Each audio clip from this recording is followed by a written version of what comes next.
Do it this evening. When you take off your socks, look at your ankles. What do you see?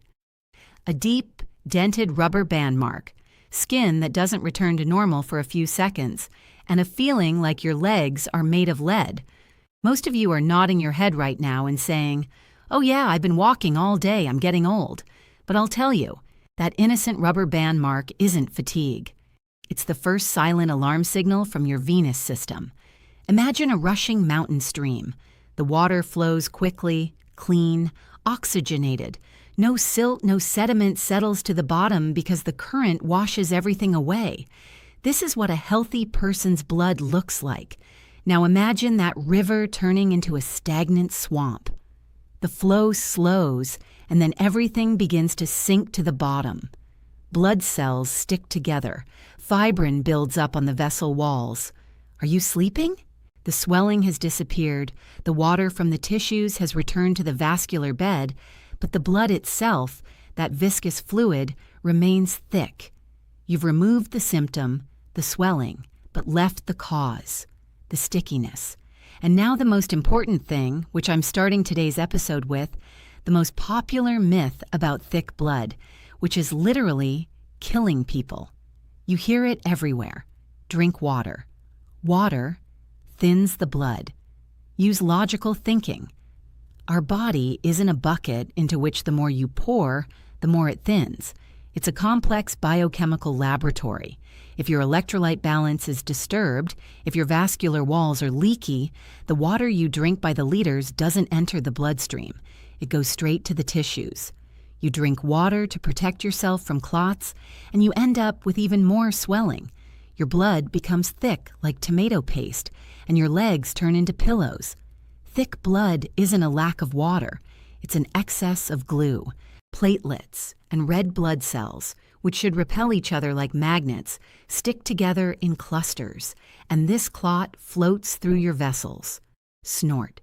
As long as the vessel is wide, it slips through, but all it takes is for the vessel to narrow or a wall to become damaged, and disaster strikes. You won't feel it as pain. Before the pain kicks in, there's a phase we ignore for years. Your feet freeze even under the covers, or vice versa. The soles burn, sting at night. Nighttime calf cramps that wake you up. Everyone blames it on a lack of magnesium or bad footwear, but it's the capillaries screaming, "We're clogged, blood isn't flowing." Today, in 35 minutes, I'm giving you a complete protocol, the mechanism, home tests, a list of products that turn blood into asphalt, and what really cleanses it. Music. Before we go any further, diagnosis. Right here without getting up. Roll up your pant leg and look at your calf. Test 1. Asymmetric swelling is the most important symptom of all. Listen carefully, because this is the key diagnostic difference. If both legs are swollen equally in the evening, right and left, without visible ankles, and the elastic band of the sock has worn off symmetrically, it's most likely a heart problem, kidney disease, or simply too much salt. It's a systemic problem. But a blood clot is a localized problem. It blocks blood flow like a car accident blocks a lane. So if one leg, for example, the left, suddenly becomes thicker than the right, that's red flag number J. Don't trust your eyes. They can be deceiving. Take a measuring tape, measure the circumference of your calf at the widest point on your healthy leg. Then, at the same point, on the one that worries you. A difference of more than 2 cm is a definite reason to go for a venous ultrasound today. Not tomorrow, not next week, but today. Test 2. Temperature. Place the back of your hand on your healthy leg. Feel the warmth. Now move your hand to the suspected leg. The back of your hand is more sensitive to temperature than the inside. If a clot is actively forming, the leg will be noticeably warmer than the healthy leg. A fire is raging inside. The body is trying to dissolve the clot, secreting inflammatory substances, and the tissue temperature is rising. A noticeable warmer sensation is a signal. Test 3. Homan's sign. This is an old medical trick, proven over decades. Lie on your back and straighten your leg. Now pull your toes toward you, as if you were trying to stand on your heel. The calf tenses. In a healthy person, you only feel muscle tension. But if a clot is in a deep vein, the muscle contracts and presses against it. The vessel wall becomes inflamed, and a sharp stabbing pain appears deep in the calf. Not on the skin, but inside the muscle. If you feel this pain, stop. No exercises, no massages, no home remedies today. Call your doctor or the emergency room. Test 4. Fingerprint. Find the shin bone, the part of the shin in front of it, where there's only skin and bone, no muscle. Place your thumb on the lower third of your shin, near the ankle. Press firmly for 10 seconds. Release and run your finger over the area. If a depression or dimple remains that doesn't disappear immediately, it's a sign that your tissues are engorged. Interstitial fluid isn't draining, and where there's stasis, the blood in the capillaries thickens.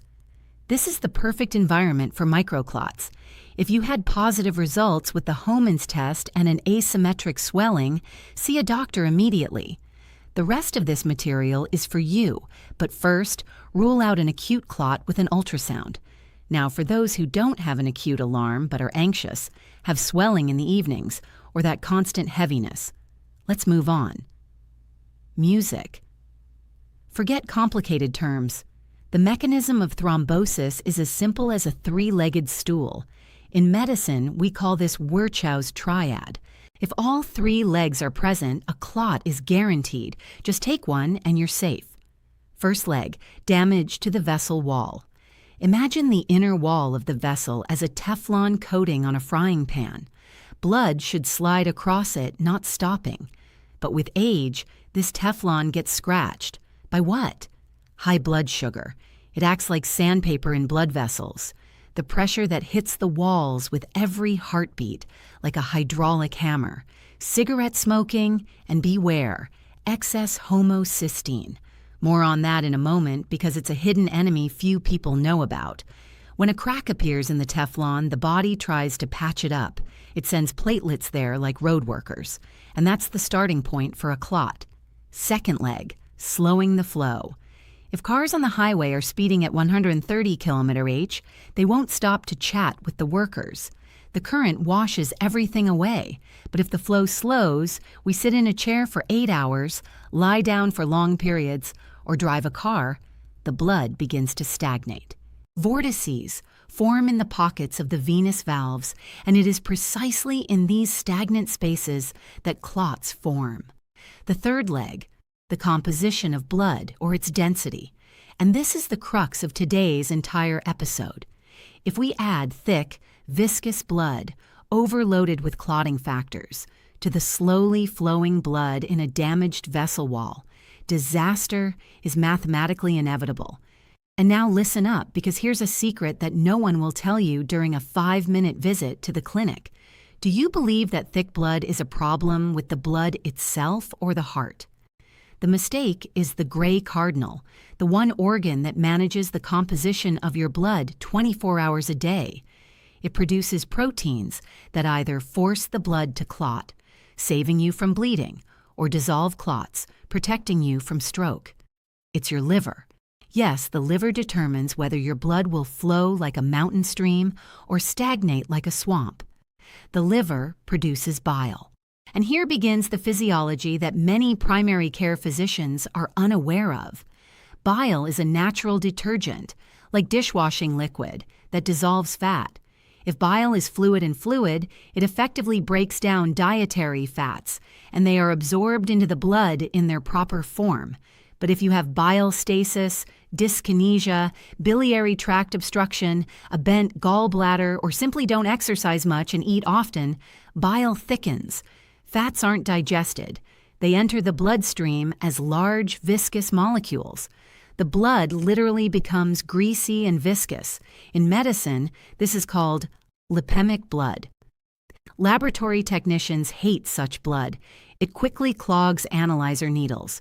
Therefore, if you have thick blood, start not by thinning it with aspirin, but by addressing the source of this thickening. Start by removing the bile. Do this test now. Sit up straight. Place 4 fingers of your right hand under your right rib. Inhale deeply through your belly as if inflating a balloon. On the exhale, gently slide your fingers up slightly under your rib. What do you feel? Normally, nothing. Soft. If you feel a pressure, a dull ache, or a sharp stabbing pain, the liver capsule is stretched, or the gallbladder is tense and overfilled. Stasis. Your workplace is operating in emergency mode. Music. Besides the liver and bile, there are two more hidden enemies you won't hear about during a standard clinic visit because they're not in the protocol. Enemy number 1, the intestines. Have you heard of leaky gut syndrome? It sounds unmedical, but it accurately describes the essence of the problem. With age, due to excess sugar, white flour, antibiotics, and alcohol, the intestinal wall becomes permeable. Toxins and bacteria begin to leak directly into the blood. The immune system goes into alarm mode, sees filth in the blood, and switches to war mode. Systemic inflammation begins, and any damage, even microscopic, requires what? A patch, a clot. The body deliberately thickens the blood to seal off bacteria and prevent them from spreading throughout the body. As long as the storm persists in your intestines, blood viscosity will be increased.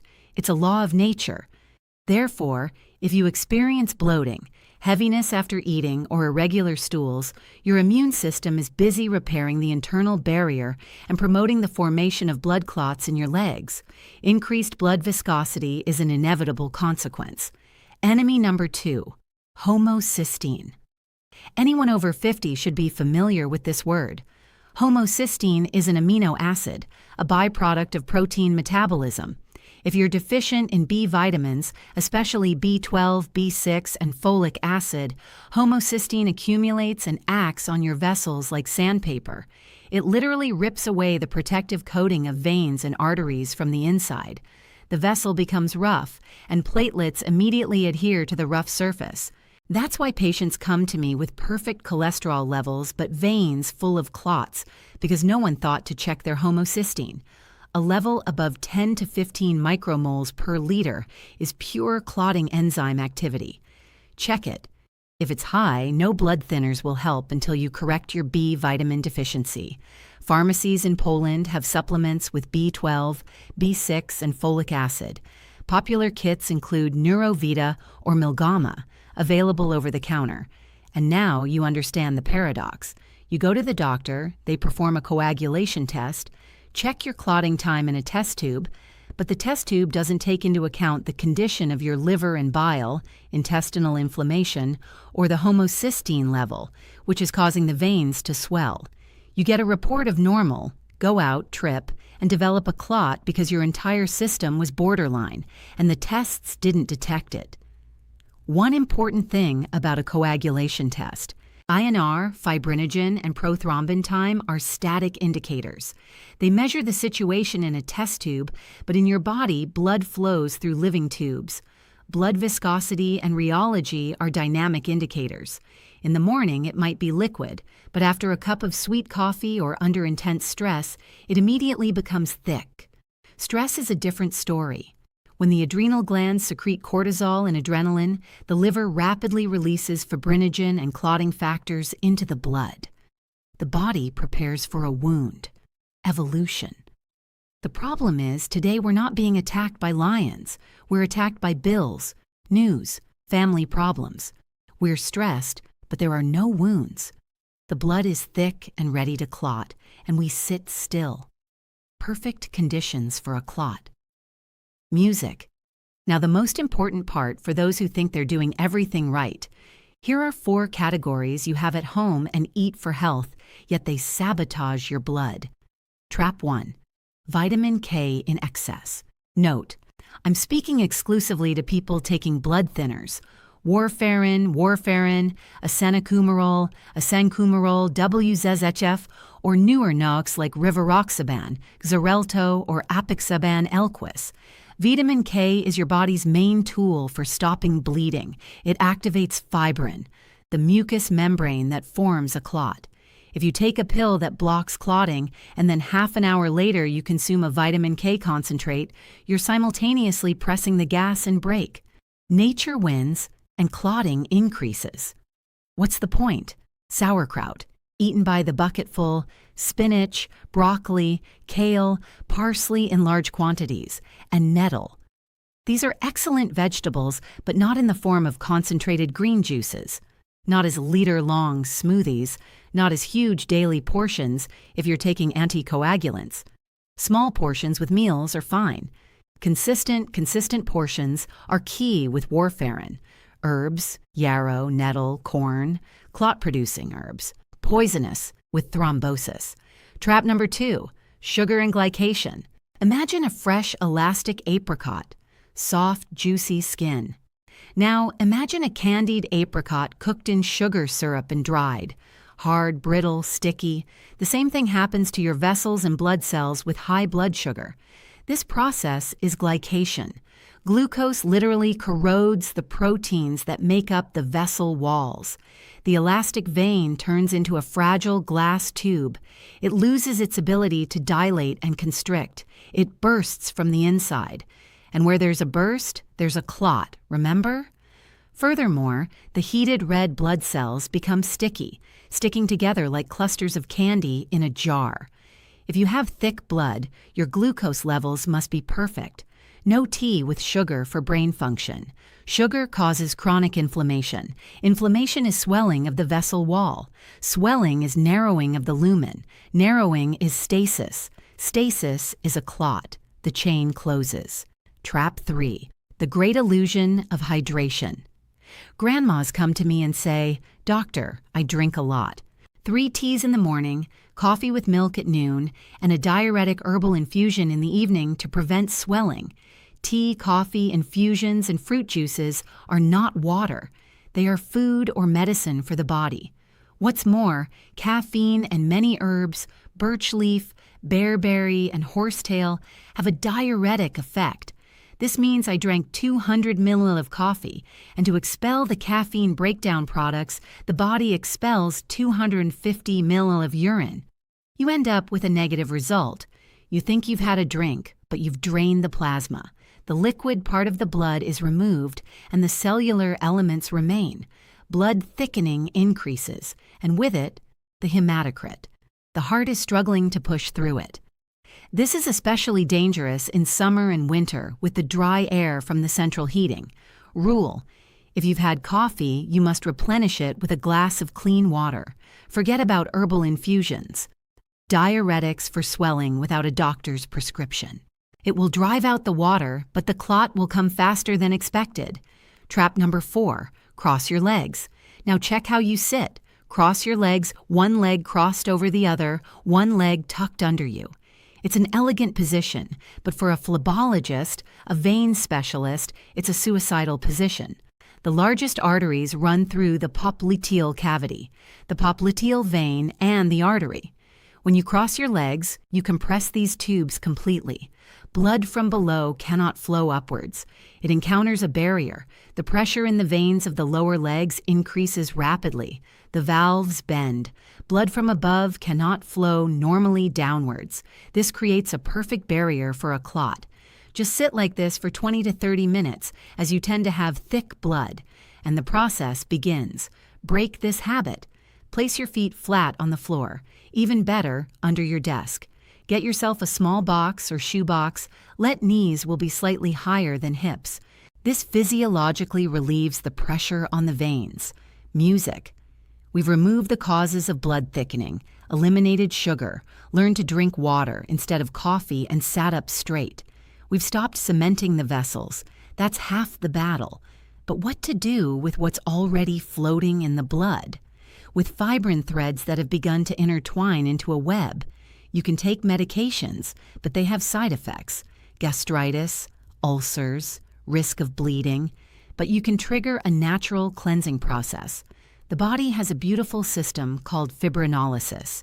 It's a built-in self-cleaning function. Inside you, there's a special enzyme called plasmin.